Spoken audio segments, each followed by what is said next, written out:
కోసం అప్పుడు కోసం కూడా ఏమన్నా లెక్చర్ ఇచ్చేది ఎందుకు అవసరం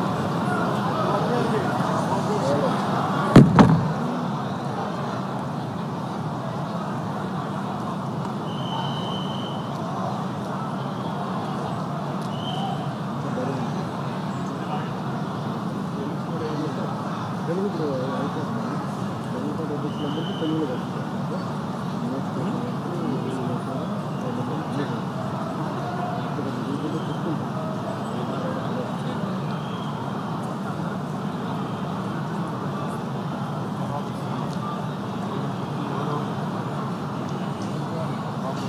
సార్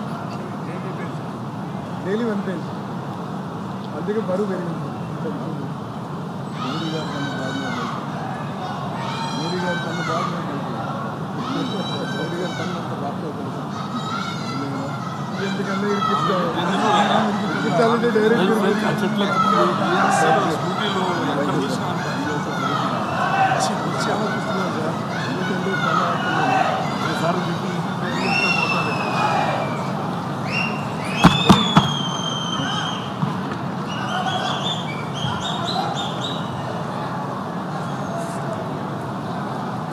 యువగళం ఓ రాజకీయ ప్రయోజనం కోసం చేసినటువంటి పాదయాత్ర కాదు. ప్రజల కష్టాలను, ప్రజల కన్నీళ్లను వాళ్లకు బాసటగా నిలవడానికి ప్రభుత్వ విధానాలను యువగళం అనుభవాలతోటి అనుసంధానం చేస్తూ సరైనటువంటి మార్పులను ప్రభుత్వంలో కొనసాగించడానికి ఉపయోగపడేటువంటి కార్యక్రమం. అందుకే సంవత్సర కాలం తర్వాత కూడా పార్టీలో యువగళం అనేటువంటి నినాదంగానే కాదు, అదొక విధానంగానే కొనసాగుతుంది అని ఇవాళ 6 శాసనాల్లో అది కూడా ప్రధానమైనటువంటిది అనేటువంటి తెలియజేసుకుంటూ తర్వాత సభా కార్యక్రమాల్లో ముందుకు పోవడం జరుగుతుంది.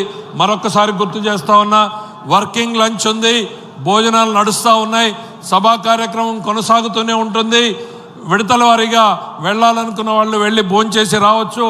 వేదిక మీద ఉన్న వాళ్ళు కూడా మీరు వెళ్ళాలనుకున్న వాళ్ళు వెళ్ళి రావచ్చు అనేటువంటి తెలియజేసుకుంటూ సభా కార్యక్రమాన్ని నడపడం కోసం ఈ యువగళం స్ఫూర్తిగా యువతకు అవకాశాలు ఇవ్వాలి, కొత్త వారిని కూడా అన్ని స్థానాల్లోనూ అవకాశం ఇవ్వాలి అనేటువంటి ఆలోచనతో సభా కార్యక్రమాన్ని నిర్వహించడానికి ఇప్పటికే రామ్మోహన్ నాయుడు మరి రాజు గారు మరొకసారి ఇప్పుడు మరొక యువకుడికి తెలుగుదేశం పార్టీ అవకాశాన్ని ఇవ్వడం పోతా ఉంది. విజయనగరం జిల్లా పార్లమెంటరీ పార్టీ అధ్యక్షుడు డిసిసిబి ప్రెసిడెంట్ శ్రీ నాగార్జున గారు ఉన్నారు.